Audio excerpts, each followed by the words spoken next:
Hey guys, it's Roderick. I'm here with Interview with the Vampire, Season 2, Episode 6, Like the Light by which God made the world before he made light. Okay, first of all, let me start. I owe the writers, directors, everybody involved a whole ass apology because I have been very rah-rah with this series. I love Season 1. Season 2 started, and I was 10 toes down, and I started to lift a couple of toes. That was uncalled for because these last two episodes have been fire. Like, literally, I want to start calling this as the Fang Drips because this is giving me Falcon Crest, Dynasty, like Dallas, all wrapped up into one. I really like. You did it. You have done it. You have done it. You have done it again. This is still the premier series in the AMC Immortal Universe, and everything that comes after Interview with the Vampire has a very tall mountain to climb because they have knocked it out the park. This show is fantastic. Okay, so let's talk about themes. If you're new to this channel, this is where we discuss television shows, films, comic books, all with an eye towards acting, screenwriting, and directing. And one of the main theme that kind of came through with this episode was about the power of blood. Blood is what binds you. Blood is about who makes you, and blood is what can ultimately undo you, right? So the power of blood was a major theme without this episode, right? And I was like, okay. So we start off with Armand and Louis being passive aggressive. Like this episode kind of definitely gave you a Mr. and Mrs. Smith, like the Brad and Angelina version of it, because they really seemed like they were in couples therapy the entire time with Malloy, right? So they're standing there looking at the wall, being all passive aggressive, because remember they sold the painting that was on that wall, so now they need to feel something with that, right? Which of course is the metaphor of what will happen ultimately at the end of this. What will happen at the end of this season, right? So they're sitting there kind of being passive aggressive about what's happened, right? And then we cut to Malloy, and he's eating sushi again with a Talamascan guy, and he's like trying to get to tea, and Rashid is like, I'm going to go to the bathroom, and then we find out that that Rashid is really a Talamascan because the Malloy's all harassing him about like, how did you get into my mailbox? How did you do what happened to this? And whatever. So then he's now meeting with the Talamascan because Malloy really thinks this is about him, right? He's like, oh, you have pictures of me. Talamascan guy's like, you were nothing. We weren't looking about you. We were watching them, okay? And while you worried about being afraid of Armand, you really high-key need to be scared of Louis, right? So anyway, Rashid comes back and really high-key shades Malloy. He's like, the Talamascan guy's like, Rashid, Miss Malloy wants to live. And Rashid's like, that he shouldn't have been opening random ass tapes he got in his mailbox and if he wanted to live, right? I was like, come through, Rashid. Anyway, now we get the flashback to Paris. I cannot say this enough. This is, if you are a screenwriter or a television writer and you're trying to integrate flashbacks into your work, this show is how you do it, right? Many shows fumble and bumble and fail with the use of flashbacks because they are very jaunty. They don't seem to evenly meld into the narrative. This show really does a great job of working flashbacks in to seamlessly carry the narrative forward without you kind of like, where time was this? Why are we going with this? Whatever, it just kind of flows. And kudos to the directors, and the writers for this series because they just know they just bring it every time. Everything is just perfect, right? So we're back to Paris, right? And Santiago is practicing his new play. And Santiago, you can just tell that he is really feeling his beats. He has really been feeling himself. Even his makeup, like he done got that liquid Maybelline. It's not that big patchy white stuff we met him with. Child, he done went and got him some like liquid Maybelline from like 1940s or whatever like that. And he's trying to be his face so he can look like Adele in her Hello video or whatever like that. So anyway, he's practicing a new play, and this is all part of Armand and Louis' plan to kind of neutralize Santiago is by giving him a play where he can be the main person and kind of like neutralize the coven. Meanwhile, Santiago is like, look, I'm not new to this, I'm true to this, and I'm done with both of you motherfuckers, right? So while he's practicing the play, which has nothing but men, he done sent the 2 females over to Mr. Roger, who I was like, how come everybody coming through your office is a vampire? But I guess if that's your niece's business model, that's your niece's business model, right? So then the 2 female vampires are asking about Lestat, where he is, we would invite him. And Santiago is practicing and reading minds all the way across Paris at the same time, being like, look, just get to it. They entrance him, and he was like, yeah, I haven't heard from him since New Orleans, February 1940. And Santiago's like, gotcha. Right? So all the while Armand thinks he's playing Santiago, Santiago is really playing him. And then we cut to couples therapy where Louis is like, well, hell, you could have been reading their minds while they all read people's minds. And then Louis is like, well, I did it because of love. And he was like, whatever, child. It's not about that, right?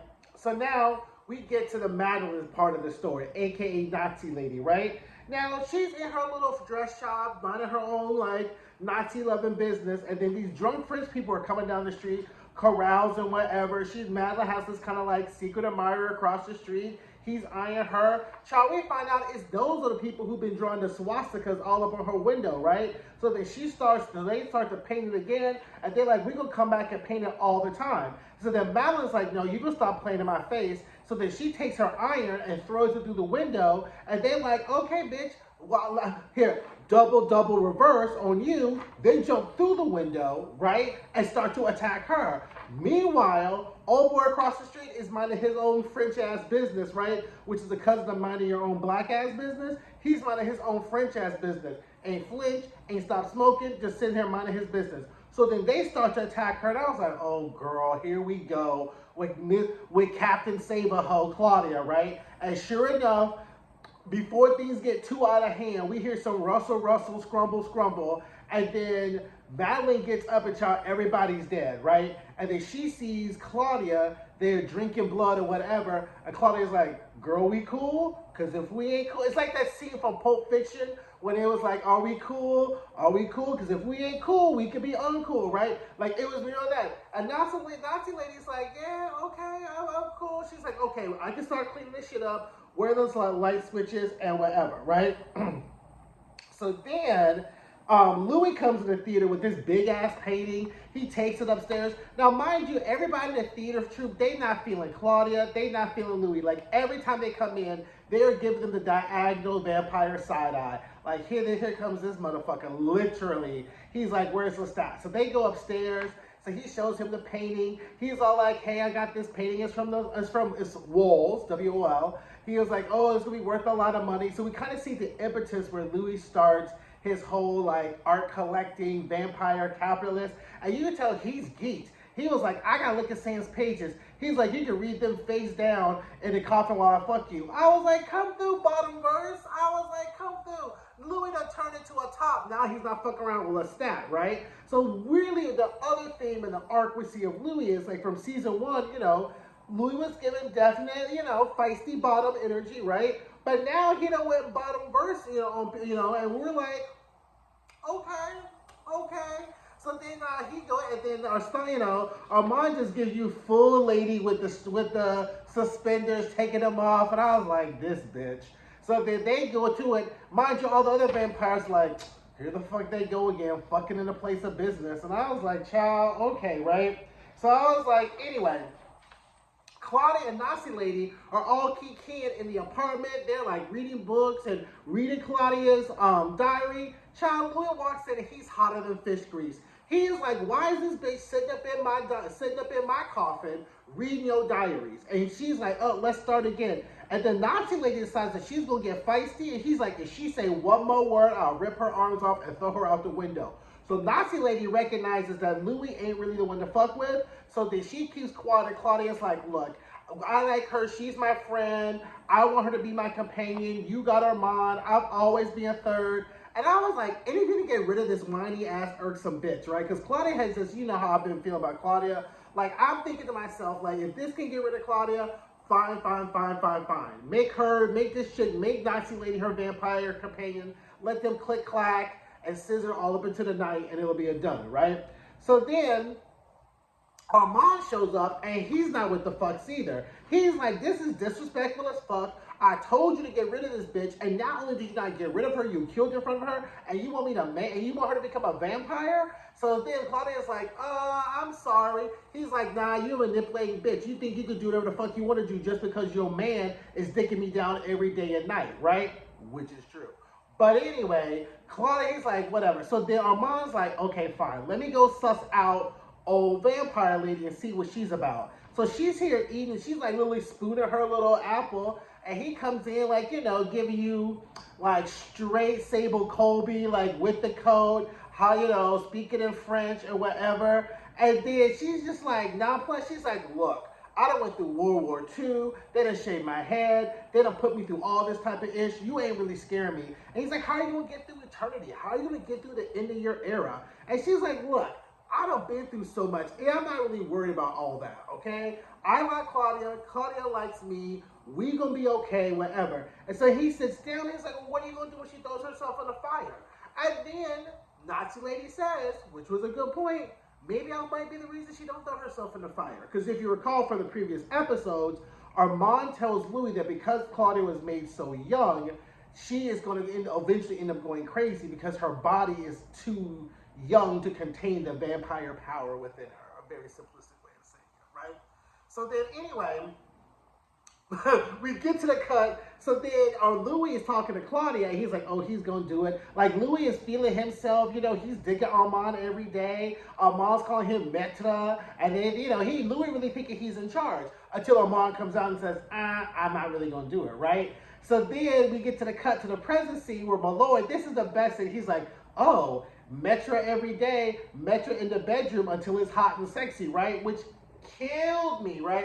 It was funniest thing. It's like Maître in the bedroom, Maître only when it's hot and convenient, right? So I was like, ooh, shade, right? So anyway, the real tea is the reason Armand won't convert Madeline is because he's never made a vampire before, right?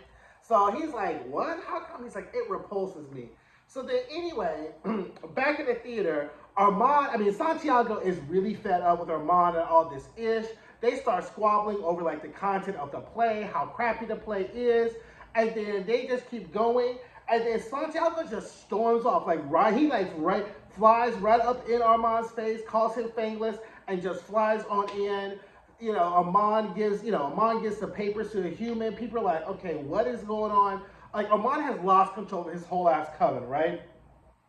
And the coven is just roaming free, doing whatever we want. Because in the present day, Louis, like, if you look back at the papers, there's all these mysterious things that are happening. And it's because the coven is just doing whatever they want to because they don't respect Armand. Because Armand has not really followed the coven rules by letting Louis and Claudia just fool la la and do whatever they want to do, right? So, Louis decides outside the soccer court that they're going to go and that Louis is going to make Madeline, right? He's like, look, it's not that big of a deal. I can do it. I know Claudia don't want Lestat's blood, but she ain't got that many other options, right? So they need the dress shop, dressmaker. It had a very wedding professional, like that balance between a wedding and a funeral, right? Because she was like laying down in this like beautiful green silk, but she's also like she was getting ready for her new life too. So it very much had that kind of tension between like a wedding and a funeral. So she's doing that. Louis shows up. He starts to drain her. She's like, look at the light. Claudia's guiding her through. Like a childbirth, too. Like, it's like, look at the light. You're doing good. You're doing great. Oh, I'm going cold. Oh, that's really good, right? So then that's happened. So then Claudia decides she's going to get hungry. So then she starts to feed on Madeline. And then Louis starts to see all of Madeline's life. Her little sister, the sister dying. Madeline meeting the Nazi boy. Madeline fucking a Nazi boy. The French finding out that Madeline fucked the Nazi boy. They shaved her hair. And then we get to see how Madeline really sees Claudia. And sees her beautiful and radiant and full of light. And Louis decides that Madeline would have been the better companion for Claudia than he could ever been. So he's like, you know what? I did this obligation.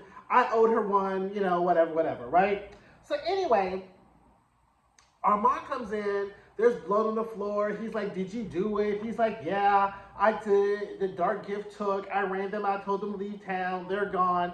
Then, of course, he gets sulky Louis, right? That's Louis sitting there feeling bad for himself. about everything. And I was like, girl, only you can sit bad in your big ass apartment in Paris feeling motherfucking bad for yourself. Get the fuck up off my front stage, right? So then anyway, Armand comes in with his suitcase. He's like, what's this all about? He's like, well, girl, they pretty much gave me a choice, and I chose. So I got me some books, got me a piece of little magnolia tree I'm trying to grow, some clothes, and I got the fuck up out of there because they probably would have killed me, right? He was like, damn, you done fucking left the coven? He was like, I chose, right? So we're like, okay, cute, okay? So now we cut to Louis being outwardly angry, right? Because that whole scene is a trigger, which we'll get to in a second. And then Armand was like, look, you're just mad because you found out I altered your memory. He's like, absolutely. And Malloy's like, over here, you did this too.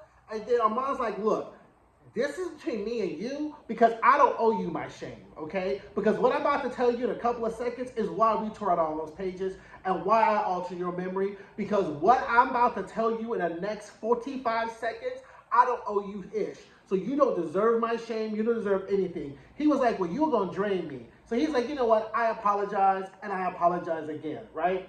So then we get to this double date between Armand. It's like Armand. It's like Armand and Louis, and then Claudia and Madeline. Everybody's all spruced up, got their shiny vampire eyes.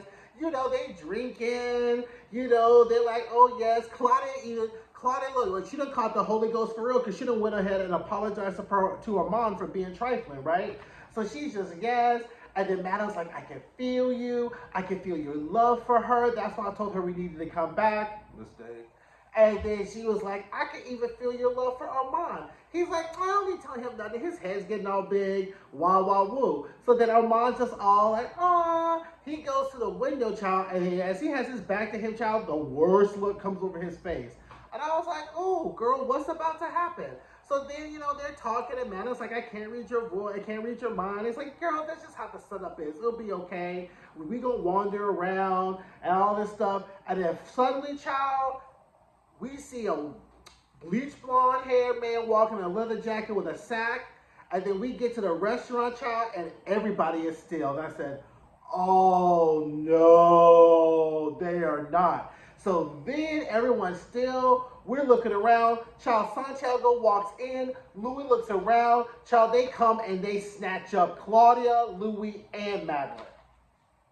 And then we get to the present, and then Malloy's like, who? And then we're like, and Louis like, he chose.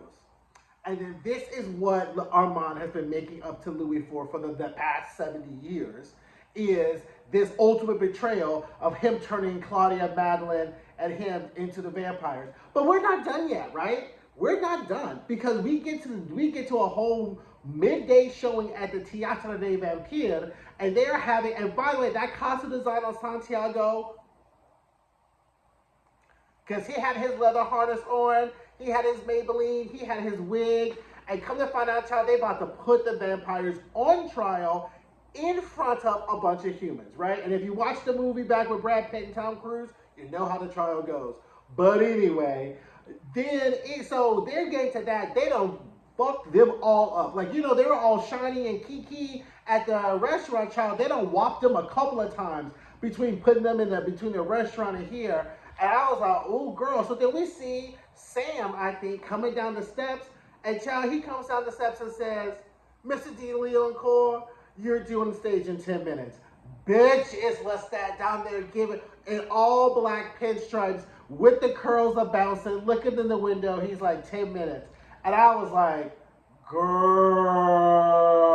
So that was definitely the Dynasty season 1, season finale episode when Alexis comes to the courtroom when Blake is on trial. That is exactly what that moment is going to give, because now we got messy. Now, how are you going to participate in the trial of your former boyfriend when the other boyfriend who you were fucking around before with was also there too? Like, this little love triangle, I am here for it. It is exceedingly messy. Now, here's some gaps to fill in.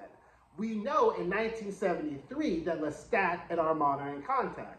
We know in 1973 that Louis and Armand have not seen each other. We also know in 1973, Lestat is like, tell Louis that I love him to Armand, right? So the question is, for the next however many seasons we have of the show, child, what the hell between 1940 and 1973, right? Because I mean, clearly, if Lestat showing up to my trial and you about to kill me, I'm not going to want to fuck with you anyway, right? So I could totally see Louis at the end of this whole series being like, "I hate you, get away from me, you ruined my life, right?" But I'm in. My 10 toes are down. This was a fantastic episode. Let me know in the comments what you thought of it. I mean, this is on point. Like, there was the whole episode of the first season when Louis drops Lestat from the sky. That episode, I thought I couldn't gag anymore. This one, I almost choked and lost my whole water. So let me know what you guys think. Don't forget to like, don't forget to comment, don't forget to subscribe, and I'll see you guys soon. Bye. Hey guys, thanks for watching my videos. Don't forget to like, comment, subscribe, and share. And don't forget to check out some of my other videos.